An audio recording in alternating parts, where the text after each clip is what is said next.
அந்த தைரியத்தை உங்களுக்கு தர்றதற்கு என்னென்ன ப்ராசஸ் எல்லாம் அவர் பண்ணணுமோ அது எல்லாமே இன்றையிலிருந்து கர்த்தர் உங்களுக்கு ஆரம்பிப்பாராக.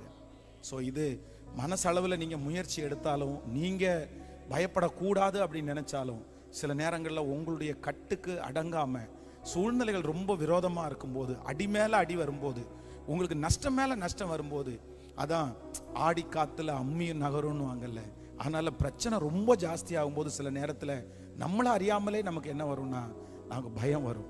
ஆனால் ஒன்று, ஆண்டவரால் உங்களை தைரியப்படுத்துறதற்கு கண்டிப்பாக முடியும், கண்டிப்பாக முடியும். அதனால் இன்றைக்கு இந்த தொழிலாளர் அடுத்த நெக்ஸ்ட் லெவல் போகிறவங்க அத்தனை பேரும் நீங்கள் ஒரு நாள் கேட்டு மறந்துடக்கூடாது.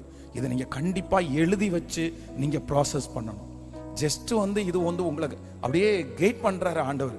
ஆனால் இதை பிடிச்சிக்க வேண்டியது யார் தான் பிடிச்சிக்கணும்னா நீங்கள் தான் பிடிச்சிக்கணும். ஆண்டவரும் யாரை தேடுறாரு அப்படின்னு சொன்னால், கோழைகளாக ஆண்டவர் கோழைகளாகவே பயன்படுத்துறது இல்லை. கோழைகளாக ஆண்டவர் எப்படி எடுத்து பயன்படுத்துறாருன்னா, கர்த்தர் தைரியவானாய் மாற்றி கர்த்தர் பயன்படுத்துறாரு. ஞானம் இல்லாதவனை அப்படியே ஞானம் இல்லாமலே ஆண்டவர் பயன்படுத்துறது இல்லை. ஞானம் இல்லாதவனை கர்த்தர் ஞானத்தை கொடுத்து கர்த்தர் பயன்படுத்துறாரு. நம்முடைய ஆண்டவர் அவ்வளோ நல்ல ஆண்டவர். உலகத்தில் இருக்கிற மனுஷன் அதை செய்ய மாட்டான். கோழையா வச்சுட்டு அவன் மூலமா என்ன பண்ணலாம்னு யோசிப்பான். ஆனால் ஆண்டவர் அப்படியே இல்லை, நம்மளை மாற்றி கர்த்தர் பயன்படுத்துகிற ஒரு தேவனா இருக்கிறார். அதனால ஆண்டவர் நிச்சயமா அந்த ப்ராசஸை ஆண்டவர் செய்வார். ஸோ இந்த ஃபர்ஸ்ட் ஜெப குறிப்பு என்ன அப்படின்னு சொன்னா, ஆண்டவரே நான் என்ன பண்ணக்கூடாது அப்படின்னு சொன்னா, இனி எதை பார்த்து நான் என்ன பண்ணக்கூடாது சத்தமா சொல்லுங்க. ஆனால் என் பயம், நான் தைரியமா இருக்கிறேன் அப்படின்னு சொல்லி வேற யாருக்கும் தெரிய போறதில்லை. யாருக்கு தான் தெரிய போகும்? எனக்கு எனக்கு எனக்கு நான் தைரியசாலின்றதை வேற யாருக்கும் காமிக்க வேண்டாம். ஆனால் எனக்குள்ள கண்டிப்பாக எனக்கு என்ன இருக்கணும்னா ஒரு பெரிய தைரியம். இன்னையிலேருந்து அந்த ப்ராசஸ் ஆண்டவர் கிருபையாக எடுக்கக்கூடிய தயவை கர்த்தர் தருவாராக. நீங்கள் ஜெபம் பண்ண ஆரம்பிங்க. நீங்கள் நினைப்பதற்கும் வேண்டுவதற்கும் அதிகமாய் கர்த்தர் செய்வார். இதுக்கப்புறம் ஒரு பெரிய வித்தியாசத்தை நீங்கள் பார்ப்பீங்க. இதுக்கு முன்னாடி நீங்கள் ஆற்றை கடக்கும்போது இருந்த தைரியத்துக்கும் இனி ஆற்றை கடக்கும்போது இருக்கிற தைரியமும் ரொம்ப வித்தியாசமாக இருக்க போகுது. எந்த விஷயமா இருக்கட்டும் பயப்பட்டுட்டீங்கன்னு வச்சுக்கோங்களேன், அதுக்கப்புறம் உங்களால் ஒரு அடி கூட நகர முடியாது. அதான் நான் கடந்த இந்த 2-3 நாளைக்கு போன வாரத்தில் இந்த வால்பாறையில் எல்லாரையும் கூட்டிகிட்டு போய் ஒரு மென் ஃபெலோஷிப் ஒன்று வச்சுருந்தோம். அதில் அந்த நீச்சல் ஒரு சின்ன ஒரு நல்ல தண்ணி இருந்து அதில் எல்லாருமே குளித்தோம். அப்போ நிறைய பேர் அதில் நீச்சல் அடித்தாங்க. அப்போ அந்த நீச்சல் அடிக்கும்போது எனக்கு ஒரு ஒரு ஒரு ஞாபகம் வந்துச்சு. என்ன ஞாபகம் வந்துச்சுன்னா, அதே மாதிரி இந்த ஆறு நம்ம மேட்டுப்பாளையத்தில் இருக்கிற பவானி சாகர் ஆறு கிட்டத்தட்ட எப்படியும் ஒரு 15 வருஷத்துக்கு முன்னாடி கொஞ்சம் பேரை ஞானஸ்நானம் கொடுக்கறதுக்காக அங்கே கொண்டு போயிட்டோம். 18 வருஷம் இருக்கும்னு வச்சுங்களேன். அப்போ நான் ரொம்ப சின்ன பையன். அப்போ தான் எனக்கு 20 வயசாகுது.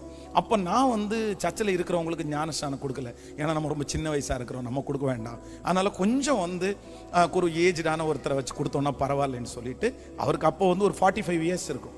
என்னுடைய பைபிள் காலேஜ் டீச்சர் ஒருத்தரை இந்த மாதிரி ஞானஸ்நானம் கொடுக்கறதுக்காக வர சொன்னேன். அவர் உடனே வந்துட்டார். பவானி சாகர் ஆற்றில் தான் ஞானஸ்நானம் கொடுத்தோம்.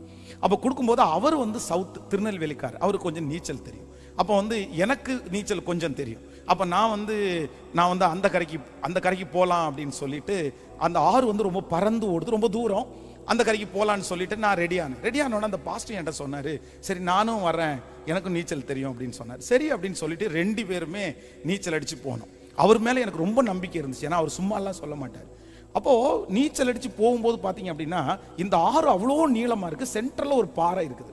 நம்ம ஒருவேளை களைப்பாக இருந்தால் இந்த சென்டரில் பாறையில் கொஞ்ச நேரம் இருந்துட்டு அடுத்த கூட ட்ராவல் பண்ணிக்கலாம் அப்படின்னு சொல்லிட்டு அப்படியே போனால், இவர் அந்த பாறையை தொடுறதுக்கு ஒரு 15 அடிக்கு முன்னாடியே இவர் என்ன ஆயிட்டாருன்னா, அந்த டைமில் நீச்சல் அடிச்சிருக்காரு. அதுக்கப்புறம் அவருக்கு ரொம்ப தொப்பையெல்லாம் அவருக்கு தெரியல.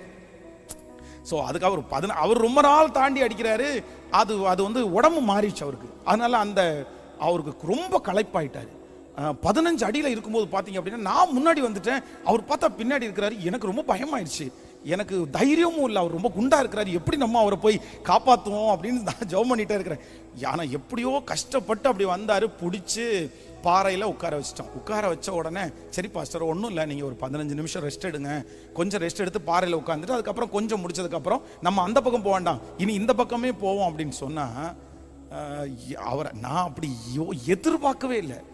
அவர் என்ன பண்ணிட்டார்னா, சுத்தமாக பயந்துட்டார், ரொம்ப பயந்துட்டார். அவருக்கு நீச்சல் தெரியும், அவரால் அந்த பக்கம் கண்டிப்பாக போக முடியும். இங்கே வர்றதுக்கு தண்ணி இழுப்பாக இருக்குது, அங்கே போகிறதுக்கு ஈஸியாக கொஞ்சம் ஸ்டாமினா பண்ணுறாருன்னா போகலாம். ஆனால் அவரால் என்ன பண்ண முடியலன்னா, இல்லைப்பா 15 நிமிஷம் வெயிட் பண்ணோம், 20 நிமிஷம் வெயிட் பண்ணோம், அரை மணி நேரம் வெயிட் பண்ணோம், போகலாமா பாஸ்டர், இன்னும் கொஞ்சம் நேரம் ஆகட்டும். ஸோ ரொம்ப லேட் ஆகிட்டே இருக்கும்போது என்ன பண்ணலான்னு யோசிக்கும் போது, இல்லை எனக்கு இந்த கரைக்கும் போக முடியாது, அந்த கரைக்கும் போக முடியாது, நடு பாறையில் நாங்கள் வேற உட்காந்துருக்கோம், ஜனங்கள் எல்லாம் வேற அங்கே உட்காந்துருக்குறாங்க. அப்புறம் பக்கத்தில் இருக்கிற ஒரு பல்லாக்கை வர சொல்லி அந்த பல்லாக்கில் அவரை ஏறி உட்கார வச்சு நான் நீச்சல் அடிச்சுட்டே போனேன். அவர் பல்லாக்கிலே வந்தார் அந்த பக்கமாக. அப்போ தான் நான் கண்டுபிடிச்சேன், அனுபவம் இருக்கலாம், நீங்கள் அதில் எத்தனையோ தூரம் கடந்து வந்திருக்கலாம். ஆனால் பயம்ன்ற ஒன்று உங்களுக்குள்ளே வந்துச்சுன்னா உங்களால் கண்டிப்பாக என்ன பண்ண முடியாதுன்னா, இந்த பிரச்சனையை உங்களால் கடக்கவே முடியாது. யாருக்காவது ஒருத்தருக்காக ஆண்டவர் பேசலாம், மகனே நீ பயப்பட்டாயானால், பிரதர் நீங்கள் பயப்பட்டீங்கன்னா இந்த பிரச்சனை நீங்கள் வெளியே வர முடியாது. நீங்கள் பயப்படாதீங்க, என்ன நடக்குதுன்னு பார்க்கலாம். அவருடைய அனுமதி இல்லாமல் ஒரு தலைமயிராகிலும் உங்களுக்கு கீழே விழாது. அன்றியவருடைய தீர்மானத்தின்படி அழைக்கப்பட்டவர்களாய் தேவனிடத்தில் அன்பு கூறுகிறவர்களுக்கு சகலமும் நன்மைக்கு ஏதுவாய் நடக்கிறது. ஆண்டவர் எது நடந்தாலும் கர்த்தருடைய அனுமதியோடு தான் நடக்கும். அதனால ஆண்டவரே எனக்கு ஒரு கிருபை, நான் மரணம் அடைகிற வரைக்கும் எனக்கு ஒரு தைரியமான ஒரு ஆவி என்னை தாங்கும்படி கர்த்தர் செய்யும். ஹல்லேலூயா. ஸோ ஒரு சிலருக்காக நம்ம ஒரு ஜெபத்தோடு ஆரம்பித்த அடுத்த செக்ஷன் நான் ஒன்று ப்ரிப்ரேஷன் பண்ணி வச்சிருக்கிறேன். அதை மட்டும் வேகமாக உங்களுக்கு சொல்லி இன்னைக்கு உள்ள ஜெபத்தை நம்ம முடிக்க போகிறோம். ஸோ எல்லாரும் அப்படியே ஒரு 2 மினிட்ஸ் அப்படி எழுமி நின்று ஆமென். யோபு தன் சிநேகிதனுக்காக வேண்டுதல் செய்தான், கர்த்தர் அவன் சிறையிருப்பை மாற்றினார். உங்க கையில கொடுக்கப்பட்டிருக்கிற எல்லாத்தையும் கர்த்தர் நிறைவேற்றுறதுக்கு பலன் தருவார். ஞானத்தை மட்டும் கேளுங்க. நீங்க பயப்படாதீங்க, ஞானத்தை மட்டும் கேளுங்க. நீங்க பயப்பட்டு எந்த காரியத்தையும் செய்ய போறதில்லை, அது நீங்க தான் அதை செய்ய முடியும். உங்களுக்காக வேற ஒருத்தரை கொண்டு கர்த்தர் செய்யல, கர்த்தர் உங்களை கொண்டு தான் கர்த்தர் செய்ய நினைக்கிறாரு. மகனே நீ அவமானப்பட்ட உங்களை தான் கர்த்தர் தலை நிமிர பண்ண போறாரு. நீ தான் விழுந்து போயிட்டீங்க, உங்களை தான் கர்த்தர் எழும்பி நிற்க பண்ண போறாரு. நீங்க தான் தோற்றீங்க, அந்த இடத்துல கர்த்தர் உங்களை ஜெயிக்க பண்ண போறாரு. கர்த்தர் உங்களை கொண்டு, என் பிள்ளைய கொண்டு அல்ல, உங்களை கொண்டு தான் ஆண்டவர் செய்ய போறாரு. அதனால கர்த்தர் நம்மளை தைரியப்படுத்தியே ஆகணும். ஹல்லேலூயா. அந்த மகிமை நிறைய பேர் மேல கடந்து வருது. இன்னைக்கு யாரோ ஒரு சிலட்ட கர்த்தர் நேருக்கு நேர் கர்த்தர் பேசி இருக்கிறாரு. இல்ல பரவாயில்ல, எந்த சூழ்நிலை வந்தாலும் என் தைரியத்தை மட்டும் நான் விட்டு கொடுக்க போறது இல்லை பிரதர். இது இன்னைக்கு உங்களுக்கான வார்த்தை தான் பாஸ்டர். உண்மையிலே அப்படிதான். நான் வெளி தோற்றத்துக்கு தைரியம் உள்ளவனா நடிச்சிடுறேன், வெளி தோற்றத்துக்கு என் மனைவிட்ட நான் தைரியமா சொல்றேன், எங்க அம்மாட்ட தைரியமா சொல்றேன், சுத்தி இருக்கிறவங்க யாருக்குமே பயப்படாத மாதிரி சொல்றேன். ஆனா என் இருதயம் ஒவ்வொரு நாளும் பயத்தினால நடுங்குது. அப்படியே ஹார்ட் பீட் எல்லாம் அவ்வளோ டப்புன்னு அடிக்குது. நான் தாங்கவே முடியல. நான் எப்படி இதை செய்வேன், எப்படி இதை தாண்டுவேன், என்ன பண்ணுவேன், எனக்கு ஒண்ணுமே தெரியல. நாளுக்கு நாள் பயமும் திகிலும் என்ன அதிகமாயிட்டே இருக்குது. அதனால தான் ஆண்டவர் இன்னைக்கு ஊழியக்காரங்களை கொண்டு வந்து கர்த்தர் பேசி இருக்கிறாரு. இல்ல பரவாயில்ல, இந்த சூழ்நிலையை நீ உன்னை கொண்டு நான் கடக்க வைப்பான் மகனே. உன்னை அந்த இடத்துல தலையை நிமிர பண்ணுவேன். நீ அவமானப்பட்ட இடத்துல உன்னைதான் நான் உயர்த்துவேன். நீ வெட்கப்பட்ட இடத்துல உன் தலையை நான் உயர பண்ணுவேன். ஆமென். உன்னை கொண்டுதான் செய்வேன். அந்த தைரியத்தை கர்த்தர் தருவாராக. சத்தமா ஆட்டுக்குட்டியை உங்க கையில கொடுத்தவர் கர்த்தர் தானே. ஆட்டுக்குட்டியை உங்க கையில கொடுத்தாருன்னா சிங்கத்தை ஜெயிக்கக்கூடிய பலனை ஆண்டவர் தரமாட்டாரா? கரடியை ஜெயிக்கக்கூடிய தைரியத்தை ஆண்டவர் தரமாட்டாரா? அதுதான் ஆண்டவர் சொல்றாரு, உன் கையில பொறுப்பு என்கிற ஆட்டுக்குட்டியை நான் உனக்கு கொடுப்பேன், ஆனால் சிங்கத்தை ஜெயிக்கக்கூடிய தைரியத்தையும் உனக்கு தருவேன். உனக்கு முன்பாக இருக்கிற அந்த கரடியை ஜெயிக்கக்கூடிய தைரியத்தையும் தருவேன். முழு பலத்தோடு இயேசுவான்னு சொல்லி yes yes yes yes yes hallelujah hallelujah hallelujah hallelujah hallelujah. எப்பேற்பட்ட பிரச்சனை ஆனாலும் அதான் வேதம் சொல்லுகிறது, பெரிய பர்வதமே நீ எம்மாத்திரம், நீ செருபாபேலுக்கு முன்பாக சமபூமி ஆவாய். இப்போ கர்த்தர் அந்த கிருபையை தரட்டும். ஸ்தோத்திரம். ஹல்லேலூயா. வாலிப தம்பிங்க தங்கச்சிங்க எல்லாரும் கேளுங்க. ஹல்லேலூயா. என்ன பிரச்சனை வந்தாலும் நீங்க சமாளிச்சிருவீங்க மகளே, நீ சமாளிச்சிருவீங்க. ஹல்லேலூயா. அந்த சகோதரனுக்கு ஒரு உதவியா, அந்த சகோதரிக்கு ஒரு உதவியா கையை கொடுத்து அப்படியே ஜெபம் பண்ணி, ஹல்லேலூயா. ஆன்லைன்ல இருக்கிற பிள்ளைகளுக்கும் நாங்க உங்களுக்காக ஜெபம் பண்ணிட்டு இருக்கிறோம். நீங்களும் அப்படியே ஜெபம் பண்ணிட்டு, ஏசப்பா அந்த கிருபையை கர்த்தர் கட்டளை இடுங்க ராஜா. அந்த கிருபையை ஆண்டவர் இப்பொழுது தாங்க ராஜா. இது எங்களுக்கு நீங்க தருவீங்கன்னு வாக்கு கொடுத்திருக்கிறீங்க ஆண்டவரே, வாக்கு கொடுத்திருக்கிறீங்க ஆண்டவரே. ஹalleluya, ஹalleluya, ஹalleluya, ஹalleluya, ஹalleluya. அக்கரைக்கு நான் செல்வேன், ராஜாக்களோடு நிற்பேன்.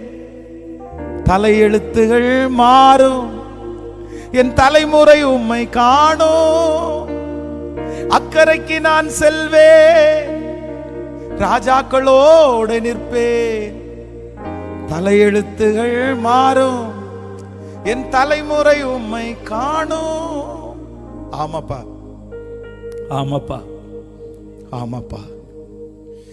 பலமும் அன்பும் தெளிந்த புத்தியும் உள்ள ஆவி, பலமும் அன்பும் தெளிந்த புத்தியும் உள்ள ஆவி ஒவ்வொருத்தருடைய பக்கத்திலையும் போய் ஒரே கையை பிடிச்சு, இன்னைக்கு இந்த டே இந்த சத்தத்தை கேட்டுக்கொண்டிருக்கும் போதே ஒரு இனம் புரியாத ஒரு தைரியம், ஒரு இனம் புரியாத ஒரு தைரியம், நிறைய பேர் பிரமிக்கிற அளவிற்கு ஒரு தைரியம்.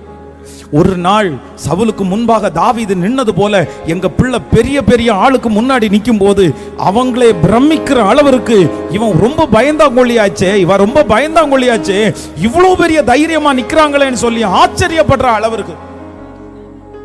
எப்படி தாவீது தன்னுடைய சகோதரர்களுக்கு முன்பாக நிற்கும் போது, நீ சின்ன பையனாச்சே, நீ கடைசி பையனாச்சே, உனக்கு என்னப்பா தைரியம் இருக்குன்னு சொல்லி அவங்க முன்னாடி தாவீது தைரியமா நின்னது போல எங்க பிள்ளை சொந்தக்காரங்களுக்கு முன்னாடி தைரியமா நிற்கிறத பார்த்து அவர்களை பிரமிக்கிற அளவிற்கு ஒரு அற்புதத்தை நீங்க செய்ய போகிறதற்காக ஸ்தோத்திரப்பா.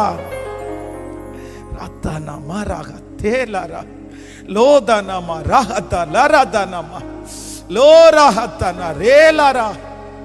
இப்போ ஒரு தூதன் தட்டி எழுப்பட்டும், இப்போ ஒரு தூதன் தைரியப்படுத்தட்டும். எலியாவுக்கு ஒரு போஜனத்தினுடைய பலத்தினால 40 நாட்கள் ஓரேப் என்னும் பர்வதம் மட்டும் நடந்து போனது போல இப்போ என் பிள்ளைய தைரியப்படுத்துகிற அந்த தைரியம், அந்த தைரியப்படுத்துகிற அந்த தைரியம் 40 நாள் இல்ல, 40 வருஷம் இல்ல, உயிரோடு இருக்கும் நாளெல்லாம் இந்த தைரியம் குறையாம இருக்கிற அளவிற்கு இப்போ ஒரு மகிமை ஒவ்வொருத்தர் மேலையும் மழையாய் பொழிவதாக ராஜா. ஹல்லேலூயா. இந்த தைரியம் பிள்ளைகளுக்குள்ள கடந்து போகிறதற்காய், இந்த தைரியம் அடுத்த ஜெனரேஷனுக்குள்ள கடந்து போகிறதற்காய் ஸ்தோத்திரம், ஸ்தோத்திரம், ஸ்தோத்திரம், ஸ்தோத்திரம். நீர் மகிமையாய் நடத்துகிறதற்காக நன்றி. நீர் கூட இரும், ஆச்சரியமாய் நடத்துவீராக. இயேசுவின் மூலம் ஜெபம் எடுக்கிறோம் நல்ல பிதாவே, ஆமென்.